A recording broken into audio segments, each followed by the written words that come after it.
Hi, I'm Jeremy Wolf with FleetOwner.com here in Columbus, Indiana. We're at ACT Research's Market Vital Seminar, and I'm here with Tim Denoyer, VP and Senior Analyst with ACT Research. We're here to talk about legal risk for carriers, shippers, brokers, and everything in between. So, Tim, you just had a really interesting presentation over here at ACT Research's Market Vital Seminar. Could you tell me a little bit about legal risk? What's the landscape like right now? Yeah, absolutely. Good to be with you, Jeremy.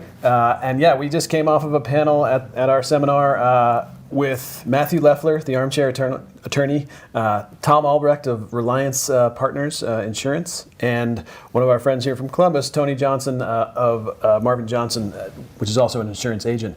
And we spent our time talking about Supreme Court cases. There's two major ones that we can spend a little time on. A lot of new regulations that are coming from the FMCSA. We talked about cargo fraud, theft, those kind of issues. There's a whole lot going on that you tell me where you want to start. Let's start with cargo theft. That's always a big one. I always hear huge headlines about the total cost of cargo theft on the industry, something in the 45 billion or 15 million a day. It's. I think one of the takeaways is that there's no way to really know what this number is because it's going unreported a lot, and it's very difficult for local law enforcement to deal with this issue because it's really an international issue, a global issue. And so there is a bill going through Congress. I'm not going to be able to pull it off the top of my head right now, but there is a Combating Organized Crime, CORCA, I think it is. Yeah, there it is. CORCA, okay, yeah. It has a lot of bipartisan sponsorship, and it seems like that could be a tool for the Department of Homeland Security to really start fighting what is really an organized crime operation that is, likely in the tens of billions per year. Yeah, it's hard to pinpoint the number, but it is enormous. I do think the industry's been working hard on vetting carriers better, and a lot of the things that are happening from a driver perspective are improving enforcement. So there's a message of sort of cleaning up some of the excesses. Certainly, we have not been a driver shortage in the past few years, and the message is that driver capacity is going to tighten. When I talked with you last year, we were talking about capacity and the industry's overcapacity, and it was outside and it was a very windy, sunny day. How has capacity changed over the last year? The vibe is very different now, right? Yeah, it's definitely different. Certainly, the winter weather has pinched capacity in a pretty extreme way just in the past couple months. But underlying that, we've had this ongoing capacity contraction that has continued, and it's been going on for a few years, depending on what you're talking about. But from an equipment perspective, which is really where we specialize, it really only started in 2025, and it's really picking up pace right now in terms of capacity tightening, in terms of the actual number of trucks that are out there. And when we're talking about capacity from the equipment side, we're thinking about build rates? Mm-hmm. Yeah. Recent build rates have been considerably below replacement, which tells us that more trucks are sort of aging out rather than we need to just keep the fleet the same size because there's certain number die every year.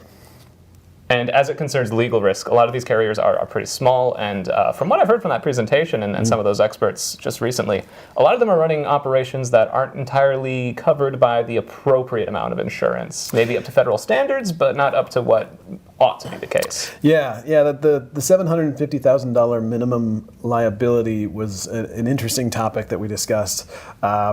Tom Albrecht suggested the real sort of minimum in the industry is $1 million, but Matthew Leffler kind of made the forceful case that $2 to $3 million was probably the right number because that $750,000 was set back in 1986, I think. So just inflation adjusting that would get you somewhere around $3.5 million today. So the message is the industry is pretty underinsured, even though insurance rates have been going up quite a lot over a long period of time at this point, so that doesn't seem like it's going to end.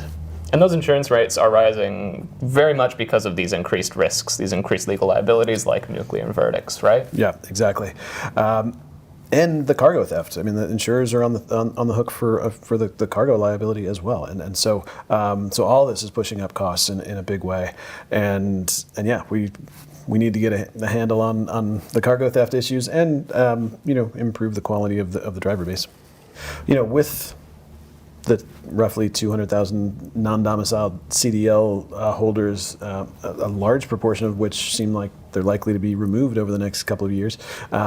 And that goes into effect on March 16th was our the recent news, and so that's going to tighten capacity, and that's from a driver perspective, it's not necessarily additive to the capacity contractions that we're already expecting, but it definitely is inflationary for trucking rates. A lot of it hasn't started yet. I think a lot of the actions that FMCSA has taken over the past 6 months or so are sort of long lead time events, like closing down driver schools, for example.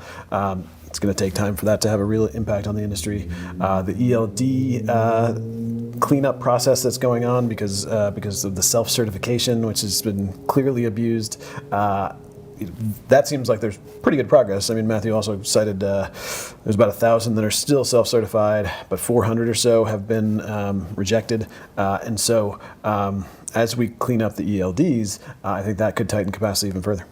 And it sounds like FMCSA is cracking down on its verification process on that. I think that was sometime late last year, right? Like November, December about? Yeah, I think one of the issues is log toggling, where the driver can literally have two sets of, not physical paper books, which is what they used to do to cheat, but just two apps. Oh, yeah. So there's a lot happening, for sure, and we haven't even talked about the Supreme Court cases yet. Yeah. Could you tell me about those? Yeah, absolutely. There's two major Supreme Court cases affecting transportation right now. The IEEPA tariffs is monumental, and I think there was pretty consensus that it's Congress's job to raise revenue and set tariffs, and in limited cases there is some executive power for that, but it's pretty clear that IEEPA does not provide that tariffing authority. So we think that's going to be a very important one. The result on that could come as soon as Friday this week. The next decision day for the Supreme Court is the 20th. So it's very hard to know. It might not happen until June or July, but it's coming. And the other case is I'm not going to be able to recall the actual name of the case, but it's regarding broker liability.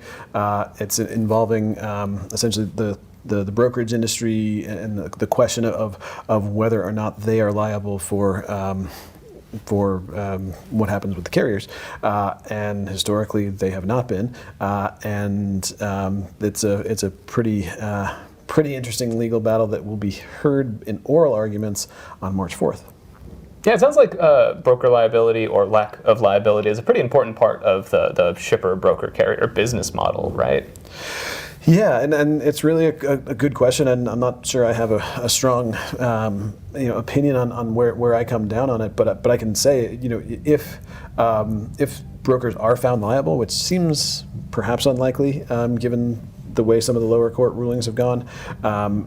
But if the brokers were found liable, I think it would be another one of those things that would push up freight rates because it would essentially reduce capacity, because brokers play an integral part in the supply chain. So it would reduce capacity of brokers, and so we'd love to talk about capacity. But again, all of this seems like it's pushing the freight cycle forward, and so the big question on everybody's mind is how much of the recent run up in rates is weather. Some people would argue most, some people would argue not very much, and we're off to the races. I think I'm in the former category, the majority, but not all.